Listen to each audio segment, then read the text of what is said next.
Nós vamos conversar com a coordenadora do Centro de Referência em Saúde do Trabalhador, o Sereste, que funciona aqui em Vitória da Conquista, Jamile Guzmão. Vamos começar contextualizando esta área da saúde do trabalhador. O que ela abrange e por que ela é tão importante? Bom, a saúde do trabalhador é um campo da saúde pública e tem suas raízes no processo histórico das lutas sociais que tiveram início em nosso país a partir da década de 70. Na década de 80, a saúde do trabalhador ela passa a ter uma expressão maior, pois é nesse momento que ela reconhece que o trabalhador ele é sujeito de todo esse processo e não apenas um mero consumidor dos serviços de saúde. Então, o campo da saúde do trabalhador ele tem como pressuposto a participação dos trabalhadores no processo de avaliação e controle dos acidentes, não se restringindo apenas aos riscos profissionais e os seus agentes causadores, como exemplo os riscos físicos, químicos, biológicos e outros, mas reconhece também que existem outras determinações para o sofrimento físico e mental e relaciona isso com o processo produtivo. E qual é o objetivo final dessa área? O objetivo da saúde do trabalhador é agir de forma coletiva, na busca de mudanças nos processos de trabalho, com o objetivo de melhorar as condições dos ambientes de trabalho. E qual o contexto atual da saúde do trabalhador no Brasil? Hoje nós vivemos no nosso país um momento de desconstrução das políticas públicas. Como exemplo, a gente tem mudanças na legislação trabalhista e previdenciária, o que fragilizou a proteção social dos nossos trabalhadores, expondo-os ainda mais aos riscos do processo de trabalho. Então, diante desse contexto, a saúde do trabalhador cresce em importância, pois ela é a única forma que a gente tem de prevenir ou minimizar o adoecimento relacionado ao trabalho. Você falou anteriormente da participação do trabalhador nas ações de promoção de saúde dele no ambiente de trabalho. Como é que se dá essa participação? A participação dos trabalhadores é um dos princípios da Política Nacional de Saúde do Trabalhador, e ela se efetiva por meio das ações de vigilância em saúde do trabalhador e a participação dos trabalhadores nas instâncias de controle social, como a CIST, por exemplo, que é a Comissão Intersetorial de Saúde do Trabalhador. Ela é composta por representantes de diversos sindicatos, do Sereste, de instituições de ensino superior e outras entidades ligadas à saúde do trabalhador. E nas ações de inspeção de ambientes e processos de trabalho, os trabalhadores podem participar, ajudando a equipe técnica a identificar riscos e propor medidas de intervenção, pois ninguém mais que o próprio trabalhador conhece o seu processo produtivo e pode contribuir no momento de identificar e de propor medidas para evitar os acidentes ou as doenças relacionadas ao trabalho. Jamile, quais os órgãos envolvidos na saúde do trabalhador? Fazem parte do quadro institucional da saúde do trabalhador Serestes, que são conhecidos como Centros de Referência em Saúde do Trabalhador e são órgãos vinculados às secretarias de saúde. A Gerência de Trabalho e Emprego, que agora faz parte do Ministério da Economia, a Previdência Social e o Ministério Público do Trabalho. Em 2011, foi publicado um decreto que dispõe sobre a Política Nacional de Saúde e Segurança no Trabalho, e esse decreto estabeleceu as atribuições destes órgãos, que a gente falou anteriormente, com o objetivo comum de promover a saúde e a melhoria na qualidade de vida do trabalhador e também a prevenção de acidentes e de danos que ocorrem devido às condições de trabalho. Existem também outros órgãos que atuam na área de saúde e segurança do trabalho, mas contratados por empresas privadas. Pelo que você falou, a saúde do trabalhador é uma área interinstitucional, né? Várias instituições têm que participar para que tudo funcione. E a sociedade? Qual o papel da sociedade nessa cobrança para que as coisas funcionem melhor ainda?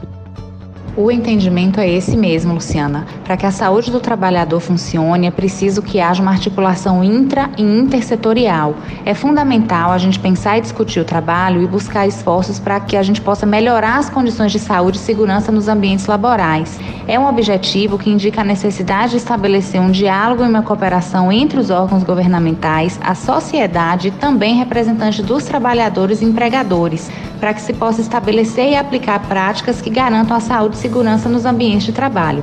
Os acidentes de trabalho e as doenças ocupacionais, eles têm um grande impacto sobre as pessoas e suas famílias, não apenas em termos econômicos, mas também com relação ao seu bem-estar físico e emocional a curto e a longo prazo.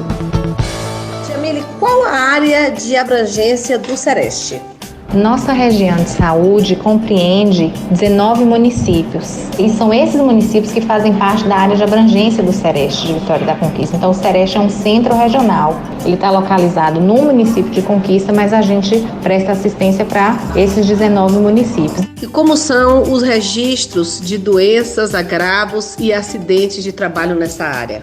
Com relação ao registro de doenças e acidentes, a gente verifica que precisa melhorar, precisa intensificar esse monitoramento nos municípios e em muitos a gente não tem um registro de nenhuma doença nem acidente relacionado ao trabalho, o que preocupa a gente porque demonstra a subnotificação desses agravos, desses acidentes relacionados ao trabalho. Jamile, quais as doenças e acidentes de trabalho que mais acontecem e em que setores isso é mais recorrente?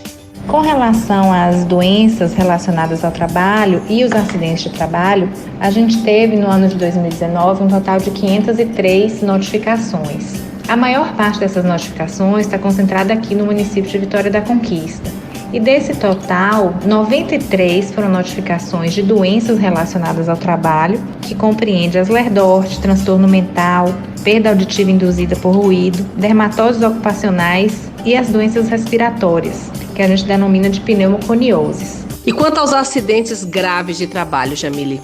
Tivemos também um registro de 177 casos de acidentes de trabalho grave.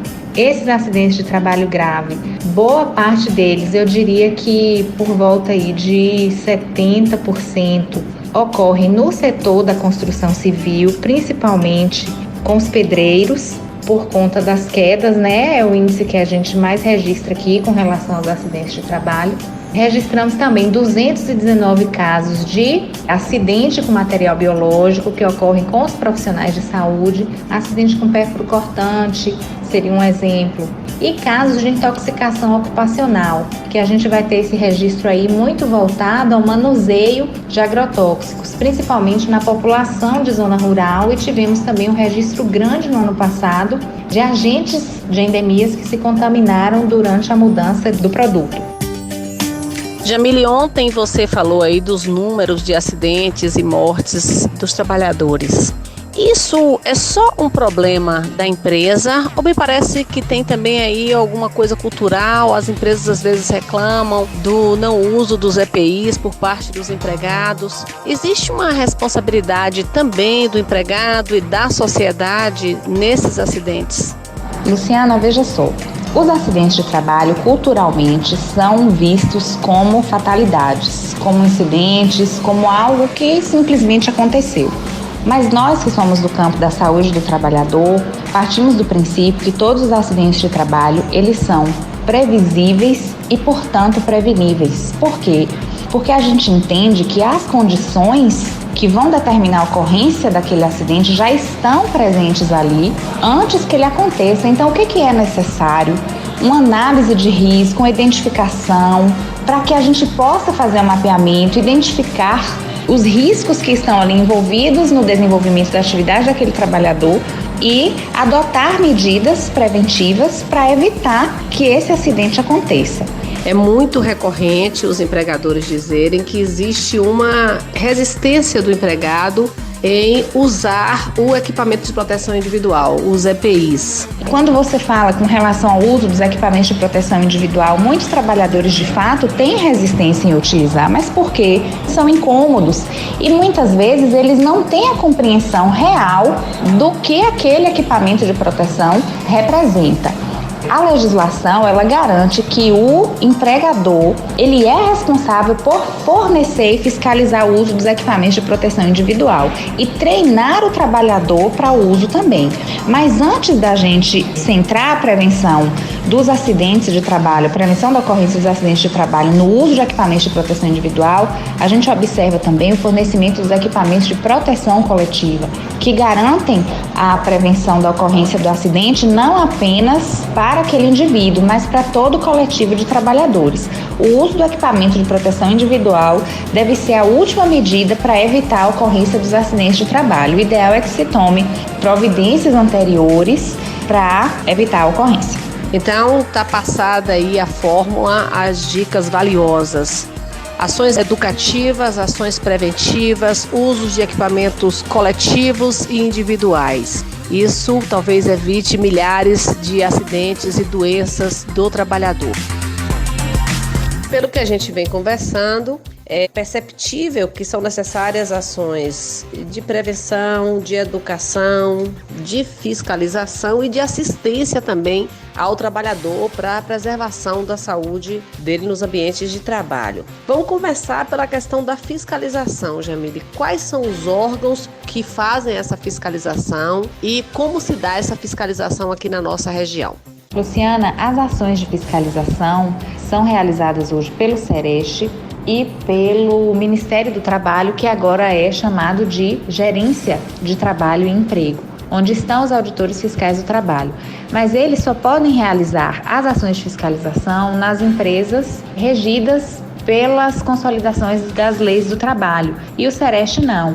É um órgão do Sistema Único de Saúde e pode realizar as ações que a gente nem chama de ações de fiscalização, a gente chama de inspeção de ambientes e processos de trabalho, onde a gente faz o levantamento de todos os riscos, o mapeamento dos riscos daquela empresa, que envolvem todas as atividades e os processos de trabalho executados pelos profissionais daquelas empresas. Então, a gente pode fazer isso tanto no emprego formal quanto no emprego informal. O Sereste, ele não tem o poder de polícia nem de multar ou autuar. O nosso trabalho é no sentido de educação e saúde, de evitar, de prevenir a ocorrência dos acidentes de trabalho e do adoecimento relacionado ao trabalho também.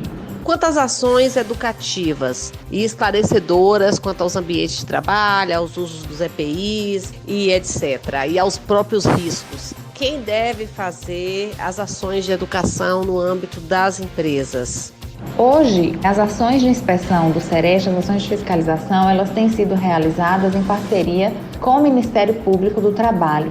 Então, quando eles percebem que existe um grau de risco maior de acidente, de acontecimento de alguma doença em determinada empresa, ou até mesmo no caso de denúncia, eles fazem essa solicitação para o Sereste e a gente vai até a empresa, fazemos o nosso trabalho de levantamento de riscos e mapeamento e em seguida a gente elabora um relatório descrevendo aquilo que foi identificado, em todo o processo de trabalho e medidas de prevenção capazes de minimizar ou evitar a ocorrência dos acidentes e das doenças relacionadas ao trabalho.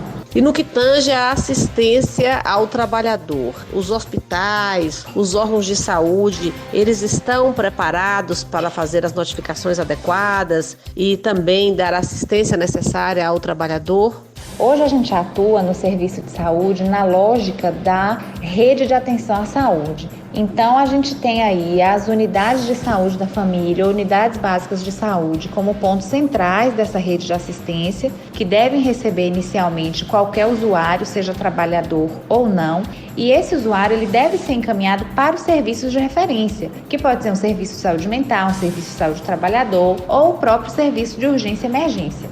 Mas em alguns casos, principalmente relacionado aos acidentes de trabalho, a gente tem como porta de entrada as unidades de urgência e emergência, que são os hospitais ou as unidades de pronto atendimento. Então, essa seria uma porta de entrada específica para o caso de acidentes de trabalho graves. As unidades de saúde poderão prestar o primeiro atendimento em um caso de doença relacionada ao trabalho e fazer o encaminhamento para o Sereste, ou o trabalhador pode procurar diretamente o nosso serviço. Então, como o Sereste é um órgão que já tem por volta aí de 15, 16 anos de existência aqui no município de Conquista, a nossa rede de saúde já conhece o funcionamento da assistência à saúde do trabalhador. E os nossos órgãos estão todos preparados para receber e prestar assistência ao trabalhador e fazer as notificações e os encaminhamentos necessários também. As empresas também podem e devem executar as ações educativas, ou contratando um serviço terceirizado ou tendo seu próprio pessoal dentro da empresa, para trabalhar essas questões educativas de orientação, de prevenção, de ginástica laboral, de análise ergonômica do trabalho. Então é necessário que as empresas façam isso, porque o Sereste ele não é um órgão que vai prestar assessoria às empresas. O Sereste ele é definido como um órgão de suporte dentro da rede de saúde para todas as ações de saúde do trabalhador e um órgão também de vigilância. Por isso que a gente executa as ações de fiscalização e inspeção, mas não de assessoria às empresas privadas. Então, quem deve fazer essas ações educativas dentro da sua empresa é a própria empresa, por meio de profissionais contratados ou próprios da sua empresa mesmo. Muito obrigada, Jamile. Seus esclarecimentos foram valiosos. Volto a repetir, quem perdeu a série inteira sobre saúde do trabalhador está lá no YouTube Universo Diverso Luciana Neri. Vale muito. Obrigada, Jamile. Luciana, eu que agradeço a oportunidade de falar de um tema tão importante que é a saúde do trabalhador e tão pouco explorado nesse momento. E agradeço a oportunidade também de divulgar o nosso serviço, as ações do Sereste. O Sereste está de portas abertas para toda a população, para qualquer trabalhador com carteira assinada ou não, empregado, desempregado. Funcionamos ali na Avenida Otávio Santos, número 618. E para o trabalhador, deixar claro que a gente precisa estar cada dia mais ciente dos nossos direitos, também dos nossos deveres, mas a gente vive no país um momento de desconstrução das políticas públicas, principalmente as políticas de saúde. Então é preciso que a gente, enquanto trabalhador, esteja atento e sempre disposto a lutar pelos nossos direitos. Obrigada, um abraço.